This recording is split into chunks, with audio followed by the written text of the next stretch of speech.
السلام علیکم۔ آج میں ان حاملہ خواتین سے مخاطب ہوں جو بچی کی پیدائش کے بعد ہمارے پاس آتے ہیں تو ان کے سارے دانت خراب ہوتے ہیں۔ ان کی منہ کی حالت بہت بری ہوتی ہے۔ اس کی بنیادی وجہ یہ ہے کہ ان کو پتہ نہیں ہوتا کہ میں نے حمل کے دوران اپنے دانتوں کو کیسے مینٹین کرنا ہے، کیسے برقرار رکھنا ہے، اپنے اورل کیویٹی کو کیسے مینٹین کرنا ہے۔ ہائپر ایمیسس گریویڈر یعنی حمل کے دوران الٹیوں اور متلی کا زیادہ آنا اور اس کی منہ پر کیا اثرات ہیں، آج ہم اس کو دیکھتے ہیں۔ یعنی ہائپر ایمیسس گریویڈرم کیا ہوتی ہے؟ یہ ایک ایسی حالت ہے جس کے دوران الٹی اور متلی آنا شروع ہو جاتی ہے اور ان کی جو روزمرہ کی زندگی کی ایکٹیویٹیز ہے وہ بھی ڈسٹرب ہو جاتی ہے۔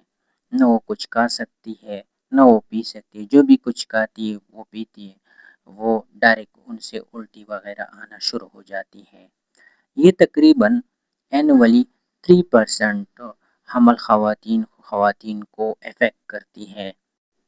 اگر ہم میجر ہیلتھ ایفیکٹ کی بات کریں یعنی عام صحت پر اس کے کیا اثرات ہیں، تو اس کی وجہ سے واٹر ڈیفیشینسی یعنی پانی کی کمی ہو جاتی ہے، غذائیت کی کمی ہو جاتی ہے، الیکٹرولائٹ ڈیفیشینسی، اس کے علاوہ جو ہے نا ویٹ لاس ہو جاتی ہے، وزن میں کمی پڑ جاتی ہے، سارے جو ہے نا عام صحت کے ریلیٹڈ مسئلے مسائل ہیں۔ اب اگر ہم اورلی بات کریں یعنی منہ پر اس کے کیا اثرات ہے، اس کی وجہ سے ڈینٹل ایروژن ہو جاتی ہے یعنی دانتوں کا کٹاؤ۔ اس کی بنیادی وجہ یہ ہے کہ اس الٹیوں کی جو تیزابیت ہے یعنی پی ایچ ہے وہ کم ہوتی ہے اور اس کی وجہ سے دانتوں کا اوپر والا سطح جو ہے نا وہ خراب ہو جاتی ہے۔ اس کے علاوہ ڈینٹل کیریز ہو جاتی ہے یعنی دانتوں کو کیڑا لگنا۔ اس کی بنیادی وجہ یہ کہ وہ میٹھی چیزیں کھاتے پیتے، اس دوران اس کو یہ چیزیں ضرورت ہوتی ہے تو ان سے یہ ڈینٹل کیریز بن جاتے، دانتوں میں کیڑا لگ جاتا ہے۔ ساتھ ٹیسٹ بھی یعنی ذائقہ بھی ان کی منہ کے ذائقہ خراب ہو جاتا ہے۔ اس کے علاوہ زیروسٹومیا یعنی منہ میں خشکی آ جانا، وہ بھی ساتھ ساتھ پیدا ہوتی ہے۔ اگر ہم مینجمنٹ کی بات کریں تو یہ زیادہ سے زیادہ پانی استعمال کرے گی، اس کے علاوہ سپلیمنٹ لے گی۔ اس کے علاوہ اگر ہم اورل مینجمنٹ کی بات کریں، اورل کی ٹریٹمنٹ کی بات کریں تو یہ 2 ٹائم برش کرے گی۔ لیکن اگر برش سے ان کو الٹی آتی ہے کیونکہ یہ اس دوران جو ہے نا تھوڑی سی چیزوں سے بھی ان کو الٹی وغیرہ آنا شروع ہو جاتی ہے تو یہ کسی دوسرے یعنی الٹرنیٹیو ٹائم استعمال کرے گی، لیکن 2 دفعہ دن میں استعمال کرے گی کوئی سافٹ برش۔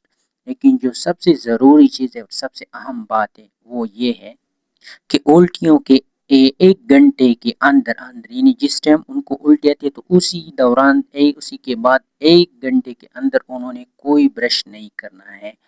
اس کی بنیادی وجہ یہ ہے کہ جس ٹائم ان کو الٹی آتی ہے تو اس میں تیزابیت ہوتی ہے، وہ دانتوں کا جو اوپر والا حصہ ہے وہ ختم کر دے، تھوڑا سا کمزور کر لیتا ہے۔ تو اگر جس ٹائم آپ اسی دوران برش کر لو گے تو آپ کے جو ہے نا اوپر والا حصہ تو آلریڈی کمزور ہے تو برش سے اور بھی کمزور ہو جاتا ہے، ختم ہو جاتا ہے۔ تو یہ جو ضروری چیز ہے کہ آپ نے اسی دوران یعنی الٹی جس ٹائم آتی تو 1 گھنٹے کے بعد یعنی اسی دوران آپ نے برش نہیں کرنا، 1 گھنٹہ پورا ہو جائے اس کے بعد آپ برش کر سکتے، کیونکہ اسی دوران پھر 1 گھنٹے کے بعد جو منہ میں پانی سلائیوا وہ دوبارہ جو ہے نا ری منرلائز کرتی ہے، دانتوں کی جو اوپر والا سطح ہے وہ کور کر لیتی ہے۔ ایسا ماؤتھ واش استعمال کریں گی جو الکوہول فری ہو یعنی جس میں الکوہول نہ ہو اور فلورائڈ موجود ہو۔